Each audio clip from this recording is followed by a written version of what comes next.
Queridos, bom dia a todos, graça e paz da parte de Deus. Primeiramente gostaria de agradecer ao pastor Paulo pelo convite, ao Ministério de Família, e estendo a gratidão a toda a igreja. Bom ver algumas pessoas aqui, pastor Jabes, é um prazer estar com vocês, e o meu objetivo nessa manhã é ser bem simples. Eu quero tentar na nossa conversa, na nossa fala, nesse dia, ser simples, objetivo, e ao final desta nossa fala, conseguimos deixar algumas ferramentas que possam nos ajudar num tempo tão singular como o que nós estamos vivendo. Antes eu queria convidar todos a ficarem de pé, se possível, para orarmos ao Senhor e lermos a palavra de Deus no Evangelho de Mateus, capítulo 1, primeiro capítulo do Evangelho de Mateus. Por mais esturdiante, esquisito que seja ler essa perícope textual, esse texto, eu queria orar com os irmãos e depois fazer a leitura do texto anunciado. Deus amado, nós te louvamos por este tempo de crescimento que tu tens nos permitido viver. Colocamos a nossa vida no teu altar, para que tudo que ocorrer aqui continue sendo para a glória do teu nome. Nós pedimos que seja assim, por Jesus. Amém. Evangelho de Mateus, capítulo 1, livro da genealogia de Jesus Cristo, filho de Davi, filho de Abraão. Abraão gerou a Isaque, Isaque a Jacó, Jacó a Judá e a seus irmãos. Judá gerou de Tamar a Pérez e Zerá. Pérez gerou a Esrom, Esrom a Arão. Arão gerou a Aminadab, Aminadab a Naasson, Naasson a Salmão. Salmão gerou a Raabe, de Raabe a Boaz. Este de Rute gerou a Obed, e Obed a Jessé. Jessé gerou ao rei Davi, e o rei Davi a Salomão, da que fora mulher de Urias. Salomão gerou a Roboão, Roboão a Abias, Abias a Asa. Asa gerou a Josafá, Josafá a Jorão, Jorão a Uzias. Uzias gerou a Jotão, Jotão a Acás, Acás a Ezequias. Ezequias gerou a Manassés, Manassés a Amon, Amon a Josias. Josias gerou a Jeconias e a seus irmãos no tempo do exílio na Babilônia. Depois do exílio na Babilônia, Jeconias gerou a Salatiel, Salatiel a Zorobabel. Pode sentar, meus queridos irmãos. Nos últimos meses, alguns grupos de discussão têm sido frequentes e têm construído uma dinâmica discursiva que passa pela leitura do fenômeno desse tempo, desse fenômeno circunstancial que nós estamos vivendo, enfrentando. Essa pandemia que tem trazido vários sofrimentos, mas também oportunidades. E algumas discussões estabelecidas em grupos de especialistas, especialmente no que tange ao desenvolvimento humano, têm tentado ler os acontecimentos, ler a circunstância desse tempo, a partir do óculos da inteligência emocional e da inteligência espiritual. Um grupo de teólogos, mestres e doutores que se reúne uma vez por mês em uma live, estes de vários lugares, de vários países que falam o português, têm discutido incansavelmente a partir da ideia da necessidade de construir uma literatura para esse tempo que traga respostas especialmente para a atmosfera emocional. Mas parece-me que nós, por algumas vezes, fragmentamos a humanidade, a existência, o ser, a ontologia humana, prejudicando essencialmente a nossa história, a existência e, consequentemente, a nossa vida em sociedade. Se nós fizermos um passeio sobre a literatura de Heidegger, especialmente na sua coleção Ser e Tempo, vamos perceber que nós somos muito maiores e mais complexos do que nós conseguimos ler em uma fala de 30, 40 minutos sem dúvida alguma. E essa complexidade da existência tem gerado discussões que produzem, nesse tempo, grupos de apoio, grupos de auxílio, grupos técnicos de escuta, redes de fraternidade, e isso é muito importante. A leitura desse fenômeno atual, a partir de óculos espirituais que perpassam pela inteligência emocional, e digo isso exatamente para evitar a fragmentação, entendendo que nós somos tão complexos, tão íntegros e tão amplos, que envolve não apenas a nossa perspectiva existencial da espiritualidade, mas esta passa pela nossa humanidade inteira, logo pela nossa emocionalidade. Nesse sentido, ser espiritual também é ser emocional. Ser emocional também é ser espiritual. A nossa existência é muito mais complexa do que o que nós falamos muitas vezes nas nossas rodas rápidas e imediatas de discussão. E a leitura desse fenômeno tem nos aproximado muito mais da necessidade de entender essa humanidade, assim como fez Jesus. O entendimento de Jesus das peripécias da humanidade não se traduz apenas na sua deidade, no fato de ser Deus, mas também no fato dele ter mergulhado na história, como Jesus histórico, e sentido de perto as aflições da existência humana. Nesse tempo chamado pandêmico, de pandemia, singular, esquisito, difícil e também produtivo, nós temos visto que alguns elementos estão afetando radicalmente a nossa história. Alguns para o bem, muitos outros para o mal. E isso se traduz no fato de que nós somos seres criados para a relacionalidade. Nós somos criados e fomos criados para viver em comunidade. Nós não fomos criados para o isolamento. Nós não fomos criados para sermos sozinhos. Nenhum homem é uma ilha. Nós fomos criados para viver com o outro, para o outro, pelo outro. E de repente, em um momento, nós fomos empurrados para dentro das nossas casas, como quem chuta alguém para fora ou para dentro. Fomos empurrados para o isolamento, e nós não estávamos preparados para isso.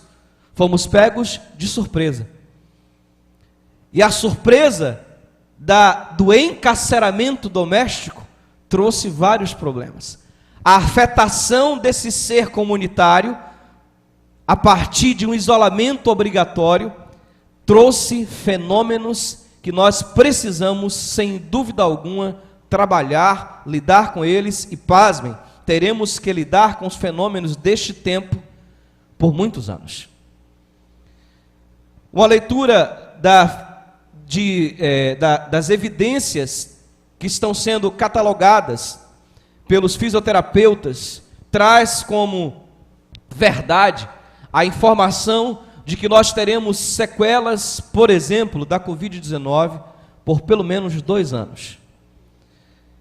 E se a gente fosse tratar fatidicamente do fenômeno físico, nós entenderíamos que a explosão de microêmbolos da Covid, quando encerra o seu ciclo, faz com que o corpo sofra sequelas. E estas podem durar meses ou podem durar anos. Mas, como se não fosse o bastante, as sequelas também são sociais, emocionais, econômicas. E nós, muitas vezes, estamos buscando ferramentas para lidar com esses aspectos, sem sequer saber quais e quando utilizarmos. E por que tantos fenômenos têm ocorrido, tantas patologizações, tantos adoecimentos? Especialmente porque nós não fomos criados para o isolamento. O isolamento é adoecedor. O isolamento produz uma emocionalidade frágil, produz fraquezas, desânimo, e em razão desse aprisionamento imediato, forçado, obrigatório, nós temos assistido no espetáculo da vida cenas que não são tão positivas, que não são tão boas, como por exemplo, o aumento no número de divórcios. Recentemente tratava de um casal que estava praticamente separado dentro de casa. Um casal que aparentemente vivia uma relação boa, tranquila, saudável, antes de serem assaltados por esse esturdiante, esquisito e singular tempo que nós estamos enfrentando. E tudo aconteceu quando de repente, em um dia, a esposa decidiu, de modo imediato e impulsivo, encerrar o casamento sem sequer explicar as razões e sem entender a motivação da sua postura. Simplesmente ela queria dar um basta. E como se isso fosse um fato isolado, não são poucos os casos em que as pessoas estão encerrando ciclos, quebrando padrões e relacionamentos sem nenhuma explicativa racional. Fenômenos como este produzem, por exemplo, a hipocondria reflexiva, que antes nós entendíamos apenas como hipocondria, como sendo um fenômeno psicológico, onde as pessoas, ao ouvirem falar sobre uma determinada doença, patologia, começavam a desenvolver sintomas parecidos e acreditavam ter aquela doença.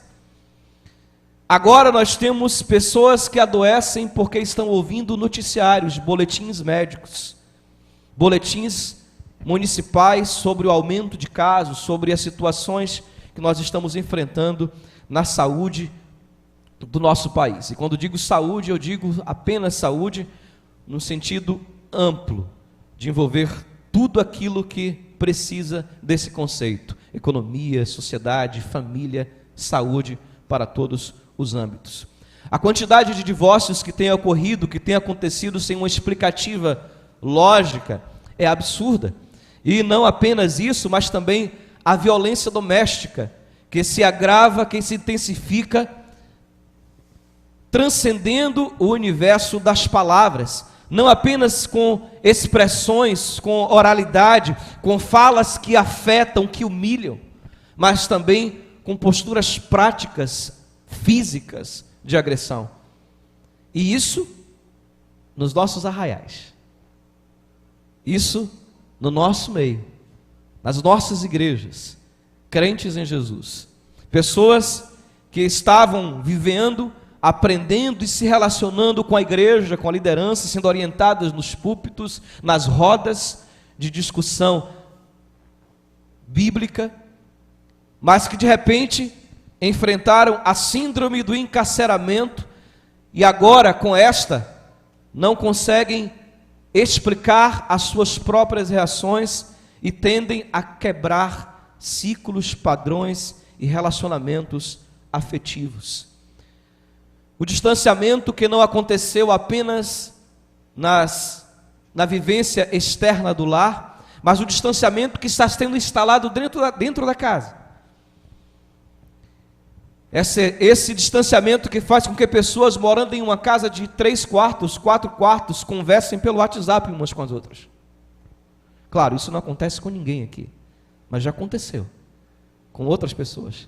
De estarem na mesma casa, mandando mensagem pelo WhatsApp para pessoas que estão lá, no mesmo ambiente. Distanciados, não apenas pelas justificativas sociais, mas distanciados pela síndrome do encarceramento, que faz com que o relacionamento ele seja sempre a partir de mecanismos que não a afetividade e a aproximação. Recentemente, uma pessoa fez a seguinte pergunta a um profissional, um especialista em desenvolvimento humano: por que quando há uma flexibilização as pessoas vão em massa para as praias, os restaurantes, os lugares públicos? Por que elas fazem isso? Eu não vou considerar a resposta do profissional e vou aplicar uma resposta minha, que está diretamente relacionada à síndrome do encarceramento que tem produzido esses fenômenos como divórcios, violência doméstica e o isolamento dentro da própria casa. A síndrome do encarceramento é aquela sensação de aprisionamento surpresa. Uma coisa é alguém ser aprisionado, encarcerado porque cometeu algum crime que tinha como pena a privação da liberdade. E ele tinha consciência de que iria responder, seria julgado e encarcerado. Quem sabe numa prisão temporária, depois numa prisão preventiva. Mas ele tinha convicção disso, ele sabia que em algum momento ele teria que responder, e a pena era pena privativa de liberdade. Para estes casos, não há surpresa, logo a síndrome ela é diferenciada. Mas quando alguém, sem merecer, sem sequer ter feito alguma coisa para produzir esse efeito do encarceramento, é surpreendido com a prisão, o isolamento da alma, a angústia, assolam de tal maneira que quando ele tem a possibilidade do contato externo, ele não perde tempo, é como um alvará de soltura. Eu não sei quantos aqui conhecem, mas eu já trabalhei em cadeia. Eu fui agente penitenciário, trabalhava dentro da penitenciária, e quando dizia chegou o alvará de soltura, era uma festa na cadeia. O alvará de soltura para uma pessoa, e todo mundo gritava euforicamente, todos os encarcerados gritavam, porque o alvará de soltura chegou. E a sensação que se tem é exatamente essa, a liberdade, o alvará de soltura chegou, então vamos sair. Porque nós fomos afetados radicalmente pela síndrome do aprisionamento, do encarceramento obrigatório, afetivo, social, doméstico, e isso tem feito com que a gente não saiba exatamente lidar com os fenômenos reativos, já que a gente foi surpreendido por essa sentença. Aumento dos espectros depressivos. Não obstante haja uma mudança, pelo menos a cada 5, 10 anos, sobre a análise das psicopatologias no que tange às fragmentações, nós temos nesse tempo o surgimento de vários outros conceitos, de vários outros fenômenos, patologias emocionais, inclusive o surgimento de novos espectros depressivos, onde as pessoas começam a desenvolver vários tipos de reações depressivas, e elas também não conseguem entender, e quem está em volta não consegue entender, e então a briga acontece, a dissensão, a divisão, consequentemente, às vezes, a violência na própria casa. Como se não bastasse, ainda surgem situações de maior gravidade emocional pela falta de conhecimento de ferramentas bíblicas, inteligentes, ferramentas bíblicas, espirituais, consequentemente de uma construção de inteligência emocional capaz de lhe ajudar a gerenciar as dores, gerenciar os problemas dessa vivência atual. E antes parece que a gente tinha uma reclamação que acontecia diariamente, quantas palestras, congressos, discussões surgiam em torno do tema estresse no trabalho. Alguém já ouviu falar sobre isso? Estresse do trabalho? Havia frequentemente discussões, e eu fui convidado várias vezes para falar sobre estresse no trabalho, para professores em semana pedagógica, para empresários. Mas hoje o trabalho mudou. Muitos de nós modificamos a logística, nos reinventamos, fizemos novos caminhos, alguns dentro da própria casa, outros com horários diferenciados, e mesmo assim, diminuindo o ritmo, diminuindo a intensidade, o estresse continua. E estresse é muito normal, porque estresse é produção de adrenalina nas glândulas suprarrenais. Hipófise e hipotálamo recebem a informação do que está acontecendo, mandam rapidamente para as glândulas suprarrenais, elas produzem adrenalina e você reage. E essa reação da adrenalina, do hormônio da fuga, é muito natural. Muitas vezes nós fazemos coisas absurdas sem saber por que fizemos, e foi exatamente por conta desse fenômeno hormonal. É como se alguém de repente estivesse passando na rua, em um lugar que tivesse zona rural, por exemplo, uma zona rural onde tivesse touros, e a pessoa de repente visse um touro vindo na sua direção, e ele encontrasse uma árvore muito alta, ele tem medo de altura, mas quando menos esperava, ele já estava lá em cima da árvore. E de repente, quando o touro foi embora, ele olha para baixo e diz, mas como é que eu subi aqui? Como é que eu fiz isso? Como foi que eu fiz isso? Adrenalina. Agora a adrenalina baixou, o que é que faz? E aí, o que é que isso tem a ver com o estresse do dia a dia? É que a problemática do estresse é quando a adrenalina permanece sendo produzida, porque aí vem o cortisol. e aí então surge as cefaleias, dispneia, dores musculares, mancha no corpo, tremor muscular, a perna está tremendo, o braço está tremendo, eu não sei por que está assim, por que está acontecendo isso, apareceu uma mancha roxa no corpo, eu não sei por que está assim, o que está acontecendo comigo? O estresse doméstico, não mais do trabalho, mas o estresse da casa, o estresse da relação familiar, da manutenção de um estado antes não constante, diferenciado, agora vinculado a uma obrigatoriedade, a uma surpresa, a uma emergencialidade necessária. E aí surgem vários fatores, vários aspectos, como por exemplo o suicídio. A tensão é tão grande, o estresse é tão grande, a manutenção da adrenalina é tão grande, que algumas pessoas acabam tirando a sua própria vida. A quantidade de surtos de raiva que tem ocorrido nos últimos meses é absurda. De pessoas que perdem o controle e que quebram as coisas dentro de casa, mas elas não eram assim, elas não faziam isso. O que está acontecendo? A síndrome do encarceramento afetivo. Foram jogadas sem estudo, foram jogadas sem acompanhamento, e agora essas pessoas, nós, famílias, precisamos de ferramentas para lidarmos com esses fenômenos, com esses aspectos, com esses fatores. Ferramentas essas que são sim espirituais e que passam pelas escrituras sagradas. E a gente precisa entender como é que isso funciona.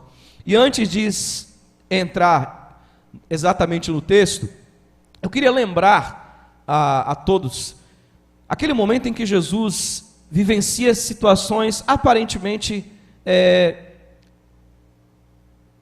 similares às que nós vivemos hoje.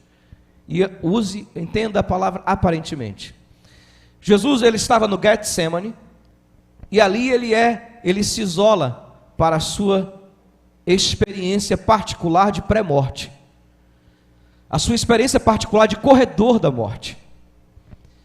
E nesse isolamento, ele é invadido, nessa solidão, por uma angústia tão profunda, que um outro fenômeno surge, como por exemplo, transpirar sangue. Mas, além dessa angústia, e por essa angústia ser tão profunda, esse isolamento que estava lhe fazendo refletir, mergulhar profundamente em um estado único, singular, ainda não vivido por ele, o faz desejar ardentemente sair daquele cenário. Se possível, passa de mim esse cenário, passa de mim esse cálice. Se possível, retira de mim. E quantas vezes esse é o sentimento? Quando isso vai acabar? Se possível, encerra esse ciclo de dor, Senhor. E o nosso grito é natural, Jesus fez isso. Será que dá? Será que é possível? Mas a inteligência espiritual de Jesus, que nos é padrão pedagógico, diz: espera aí, não faça a minha vontade, a tua é melhor. O Senhor sabe o que faz. Eu descanso em ti, Deus.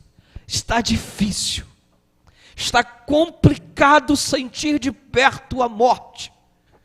Esta morte que nós também estamos sentindo em dosagens, compreensões semânticas diferentes. A morte de familiares, de parentes, a morte das emoções, a morte dos sonhos, dos projetos, produzida pelo encarceramento afetivo imediato, matando muita gente. E eu não quero adentrar essencialmente na questão da Covid, pois eu teria vários exemplos para colocar particulares da família. Nós ainda estamos sofrendo com várias situações. Mas olhar para Jesus e ver que ele também na cruz, já depois que transcende o corredor da morte, já na cruz, ele sente a dor do isolamento, do distanciamento do próprio Pai, em função de estar carregando o nosso pecado. Pois ele mesmo disse: por quê? Me desamparaste.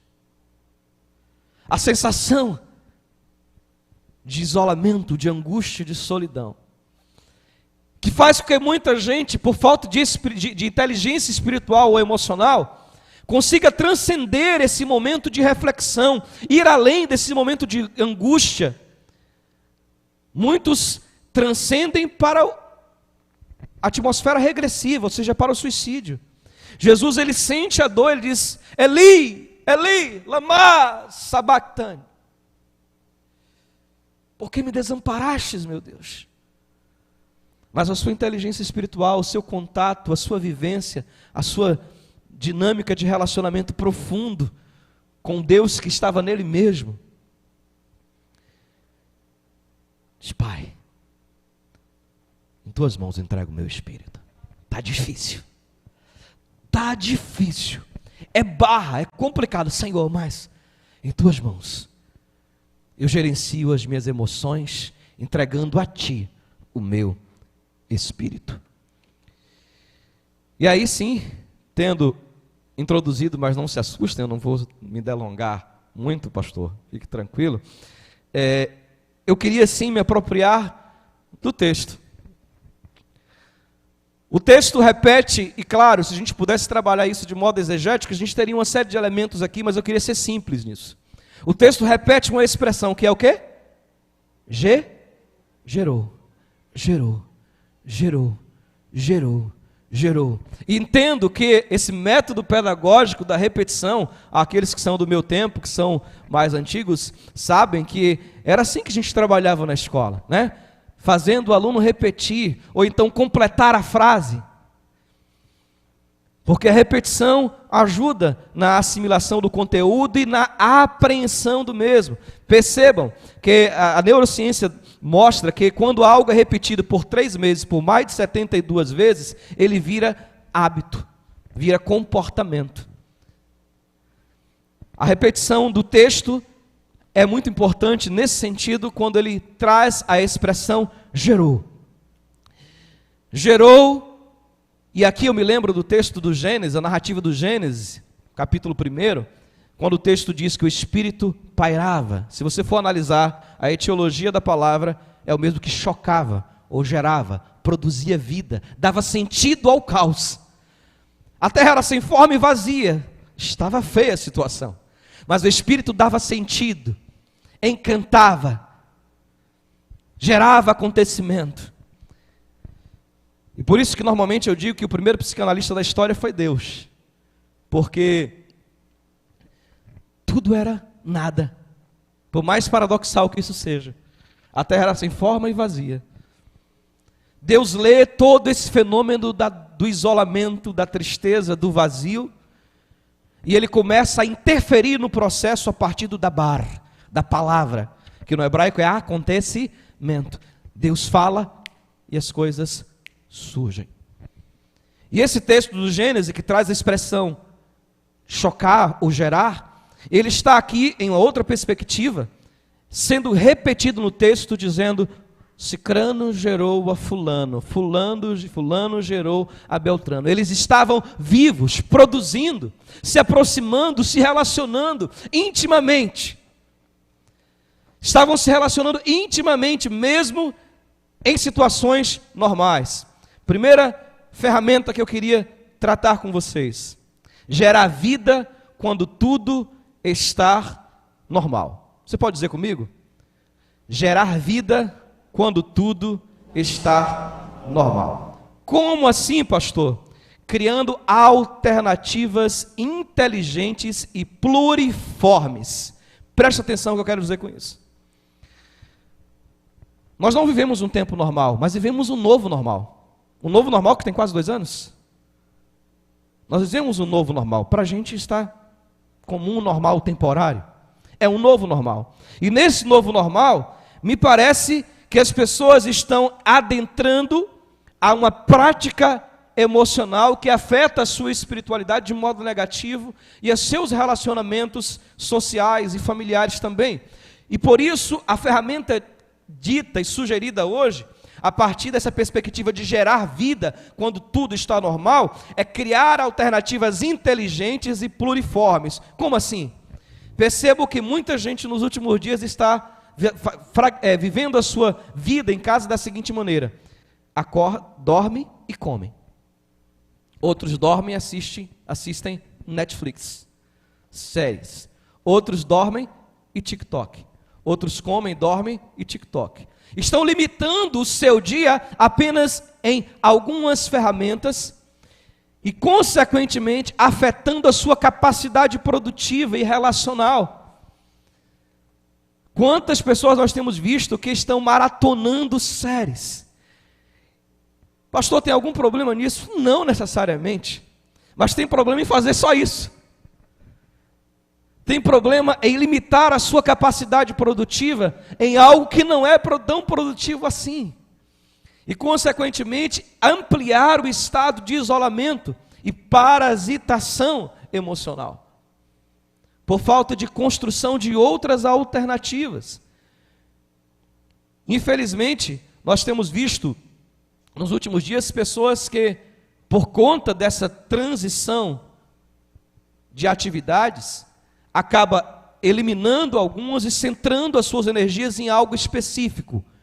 Apenas WhatsApp, apenas redes sociais, apenas Netflix. E quando você menos espera, ele não teve contato com a Bíblia, a não ser no culto. Ele não teve contato com a oração. Ele não teve contato com a família. E antigamente as pessoas diziam que não almoçavam juntas porque não tinham? O que, pastor? Tempo. Não é assim, pastor Jabes? Não dá, correria, como é que a gente para almoçar em família? Está aí uma boa alternativa criativa que amplia a capacidade produtiva. Consagrar o momento do almoço, o momento da janta, como uma experiência construtiva de se relacionar com a família. Sem WhatsApp, sem celular. Em casa, desde que as meninas nasceram, a gente sempre almoço todo mundo junto. Se houver alguma dificuldade, liga antes, altera, mas padrão, todo mundo junto, mãos dadas, vamos orar, conversar, nada de celular, nada de televisão na hora do almoço. Hoje nós temos a oportunidade de criar novas atmosferas de atividades pluriformes, construindo novas conduções, novas atividades, novos programas. Infelizmente, nós temos utilizado como justificativa emocional o isolamento para fazermos menos ainda com a nossa família. Lá em casa nós temos um negócio chamado CPF, que é conversa de pai para filho. Tem que ter. Eu não posso deixar de ter a minha conversa. Ontem à noite eu não tinha conversado com a minha filha mais velha, e aí ela estava no quarto se preparando para dormir, eu bati, entrei, deitei na cama, e ela em pé, se ajeitando para dormir, e eu bati o meu CPF com ela. Conversa de pai para filho. A gente justificava que não tinha tempo, apareceu um pouco mais de tempo e a gente continua justificando que não tem tempo, porque a gente está voltando as energias para atividades, infelizmente, infrutíferas. E por conta disso as pessoas já estão trocando noite pelo dia. Elas passam a noite acordadas e dormem de dia, afetando a sua construção biológica e, consequentemente, abrindo portas para outros problemas. Primeira ferramenta, gerar vida enquanto tudo está normal. E segunda ferramenta, no versículo 11, Josias gerou a Jeconias e a seus irmãos no tempo do exílio. Invasão babilônica, saqueia-se o templo, viola-se a identidade religiosa, desrespeita-se uma história. Não obstante, tem vantagens que surgem depois. Vamos pensar no status essencial do exílio, e não no fato de muitos terem desejado ficar lá depois, mas sim no exílio. O texto diz, no exílio eles geraram, na crise, na dificuldade, na escassez, mesmo assim, eles se aproximaram, eles se relacionaram, eles foram efetivos, eles foram íntimos, criaram mecanismos de ação. Logo, gerar em tempo de crise. Como? Qual é a ferramenta? Criar uma nova estrutura de palavras. Diga assim comigo. Criar uma nova estrutura de palavras. Como assim, pastor? Jesus estava vivendo o isolamento, a angústia e a dor, mas ele cria uma dinâmica. Epa, em tuas mãos eu entrego o meu espírito. Ele verbaliza uma força maior do que a emoção. Na cruz, epa, em tuas mãos entrego o meu espírito. Ele verbaliza uma força que supera a sua emoção. Nós precisamos aprender, como Jesus, a falar, a verbalizar. Nesse momento de dor, de angústia profunda, de isolamento, solidão e tantas doenças que vão surgindo, criar nesse tempo de isolamento, nesse tempo de crise, uma estrutura nova de palavras, a partir de exercícios positivos. E eu vou aqui dar uma ferramenta mesmo, um exercício terapêutico. E para isso eu vou explicar um fato. Uma paciente chega para mim e de repente ela diz assim: doutor, eu estou muito chateada. Eu deixei o meu carro no estacionamento. Lá eles também lavam os carros. E eu perguntei ao rapaz que estava lá se ele podia lavar o meu carro no tempo X, porque eu iria precisar voltar para ir para tal lugar. E ele me garantiu que ia priorizar o meu carro, porque eu tinha pressa e que ia lavar logo o meu carro. E eu fui fazer as minhas coisas. Quando eu retornei para o estacionamento, e eu cheguei na frente do estacionamento, o rapaz me viu e jogou a mangueira rapidamente para o meu carro, que não estava no meu carro.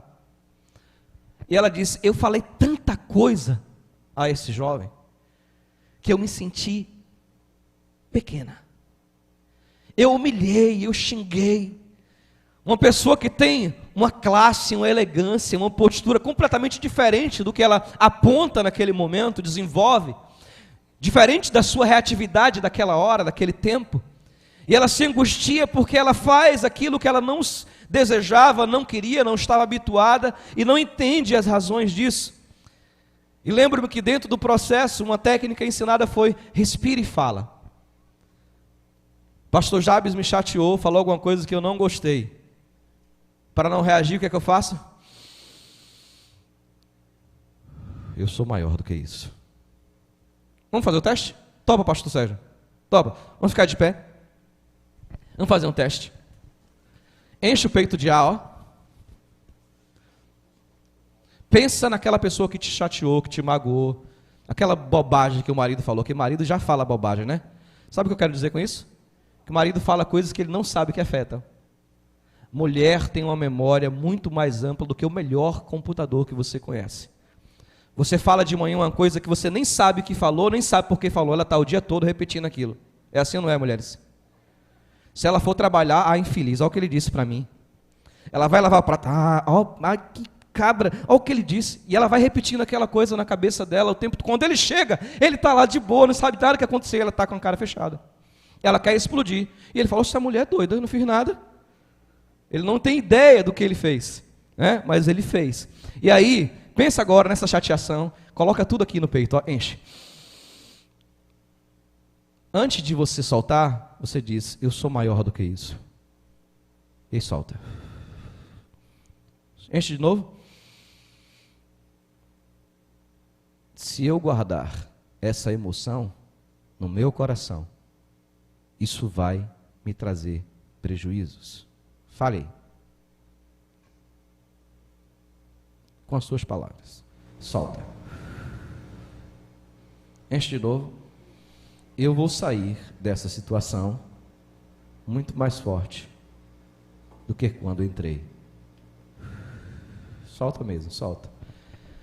Se a gente utiliza, obrigado querido, se a gente utiliza ferramentas simples de respiração, a gente consegue utilizar a ferramenta que Jesus usou da verbalização.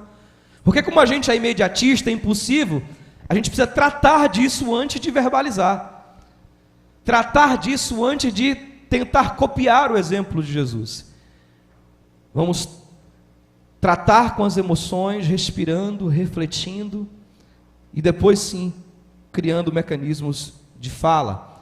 Segundo, então, ferramenta e penúltima ferramenta é gerar ou criar nova estrutura de palavras, ou exercícios de positivação, como esse do respire e fala, técnica do respire e fala. São essas palavras que eu tenho que dizer sempre? Não. Respira e fala alguma coisa que te leve a superar aquele momento, a vencer aquela angústia, aquela chateação, aquela raiva, para você não surtar, pois hoje está muito mais fácil surtar. Estamos aprisionados no encarceramento ainda que parcial das nossas atividades, alma, enfim. E aí, dentro desse mecanismo da ferramenta da criação de nova estrutura de palavras, A gente poderia concentrar nisso os elogios, ao invés das reclamações. Quantas vezes você tem dito para a sua esposa que a ama? Quantas vezes você tem dito para o seu esposo que o ama? Ih, pastor, não é fácil não. Fala que começa a ficar fácil. Começa a verbalizar que as ações passam a tomar outro formato.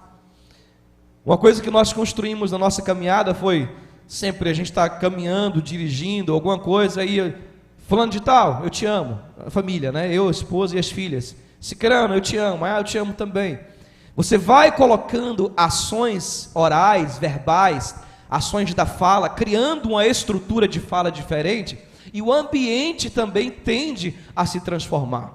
Mas quando você não exige uma postura verbal diferente, é natural que as emoções não sejam liberadas, ressignificadas, tratadas e nem gerenciadas. E por último, gerar depois da crise.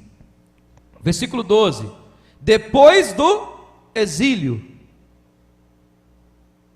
na Babilônia, Jeconias gerou a Salatiel.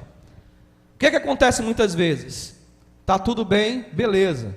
A crise chegou, a relação familiar se desconstrói, especialmente quando tem dinheiro envolvido. Então a família muitas vezes se quebra toda nas suas relações por conta de crises pontuais que passaram a acontecer. A orientação é fazer ou gerar, produzir vida em tempo de crise, criando alternativas inteligentes e pluriformes. Gerar em tempo de crise, criando uma nova estrutura de palavras. E depois que a crise passou, muitas vezes a gente esquece de celebrar. A gente esquece de aplaudir, glorificar. O momento de estarmos reunidos em família não é apenas quando tudo está bem, quando tudo está normal, mas também depois que as situações já passaram. Ontem eu fiz uma postagem no Instagram da escola, uma foto num espaço, nós compramos um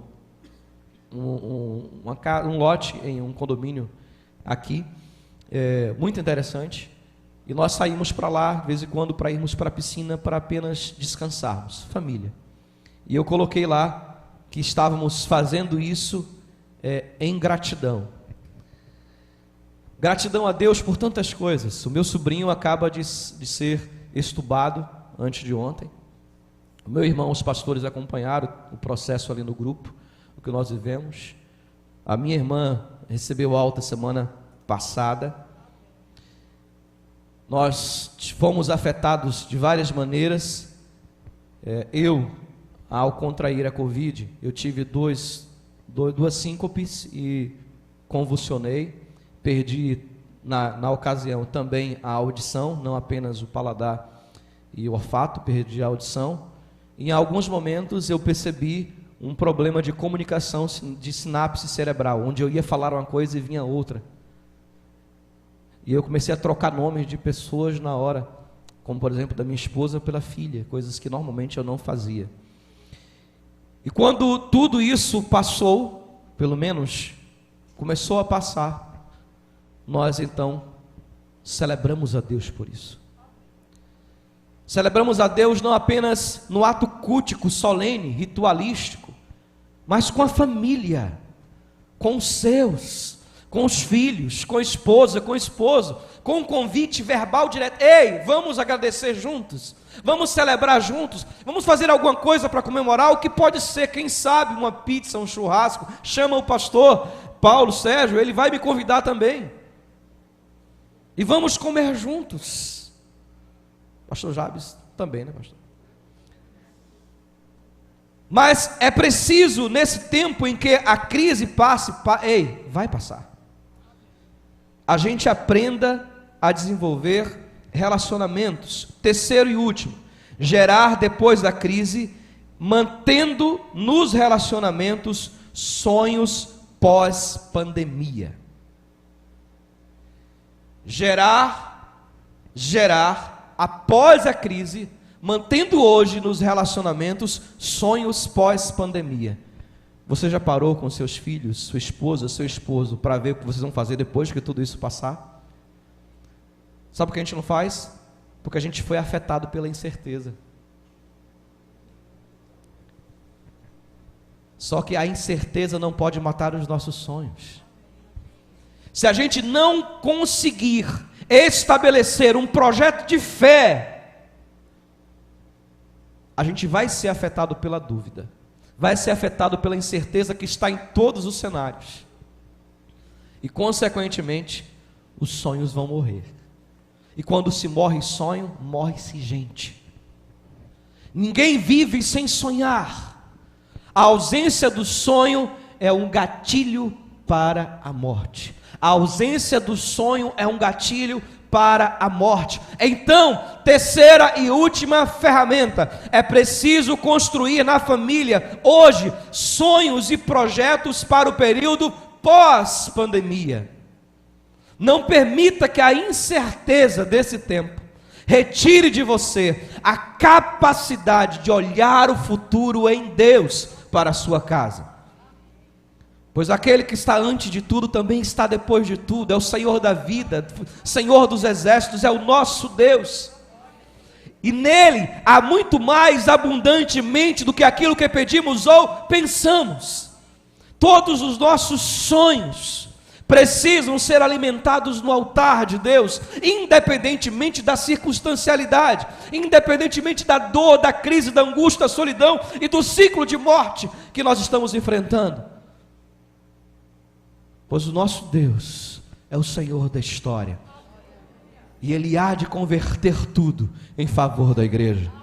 Todas as coisas cooperam para o bem daqueles que amam a Deus, daqueles que foram chamados segundo o seu decreto. Pastor, como eu exercito isso? Tudo que for bom, tudo que for justo, tudo que for amável, tudo que for de boa fama, se há algum louvor, coloque nisso o seu pensamento, a sua energia. Diminua o nível de informação negativa, selecione as notícias. Pare de ouvir tudo que as pessoas dizem sobre a Covid-19, sobre a pandemia, e comece a ouvir o que o Senhor diz, o Deus da esperança. Comece a ouvir a palavra, a concentrar a sua emoção, energia e espiritualidade na vontade de Deus, porque ela é boa, ela é perfeita, ela é agradável. Nós não somos filho sem pai. Nós temos um Deus que está acima de todas as coisas. Por mais que não seja fácil, certamente nós sairemos vencedores. Gere vida quando tudo estiver normal. Aproxime-se, conecte pessoas, crie alternativas. Não se limite a Netflix, não se limite a um trabalho, a uma atividade. Gere, construindo novas alternativas de palavras, elogiando pessoas, falando com elas, conectando-se com elas. Gere após a crise, agora, durante a crise. Como assim? Produza planos e sonhos agora, para o futuro. Pois o teu Deus está lá te esperando no futuro. Amém? Que Deus nos dê graça, nos ajude, nos abençoe. Eu queria orar com vocês. Pai, muito obrigado por este momento de fala, por esse espaço de construção.